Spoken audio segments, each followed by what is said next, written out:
Okay, so firstly, congratulations, Brooke. And tell us, if you can, what did the best moment of yesterday actually feel like? Yeah, I would have to say walking up 18 after I hit my approach shot, I kind of finally could take a deep breath and kind of relax a little bit and know that I had finally won this. And, the smile on my face when I knew I had hit it that close was watching it over, it just means so much, and it just felt so good because, I'd wanted this for so long, and I dreamt of hoisting up this trophy for Canada, and to finally be able to do it. The way I did it yesterday, birdieing 5 of my last 9 holes was really, really awesome, and it was really a dream come true. Can you tell us a story about who planted this golf seed with you, and when the moment was that a little voice said, this is more than a sport, maybe this could be my life? Yeah, I'm very fortunate to, growing up, my sister played golf and my dad was always hanging out with her, so I thought it was really fun, and I just loved being out on the golf course with them for hours. And, just growing up like that, it's like a family tradition almost, just to go out and play a round of golf, and, to have my dad still as my coach and my sister as my caddy, and my mom, my #1 supporter, always there cheering me on. And it's just they made it really fun for me to enjoy the game, and then I grew to love it. And, when I was 14, I won a pro event in Quebec and earned an exemption into the Canadian Women's Open.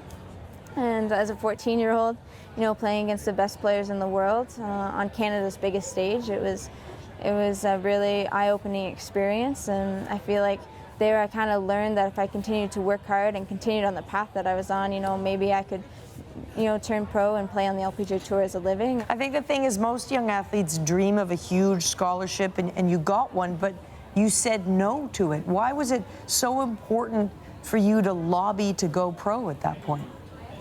Oh, yeah, I loved the University of Florida, and I was able to commit to them when I was just 16 years old, so it was really cool. And, when I was in grade 8, I painted my whole room orange, green, and blue because I was just such a huge Gator fan. And then it just came to the point where I was the #1 amateur in the world, and I felt like there was nowhere else I could really go in the amateur world, and I needed to go pro to continue to push myself and get to the next level.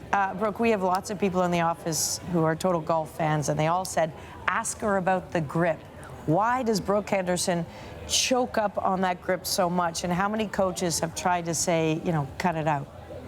Yeah, for sure. A lot have tried to change it, for sure, but it's just something that I started doing when I was really young, that 3 or 4-year-old little girl that was trying to learn how to play golf. I just did it, and nobody really changed it. Same with my swing, it hasn't really changed that much since I was that young little girl. It's just kind of slowly got more consistent and a little bit stronger, but that grip, it worked. It's a lot more accurate for me. I've tried to lengthen it out a little bit, but I'm very accurate with it, consistent, and it feels good, so I feel like that's all that really matters.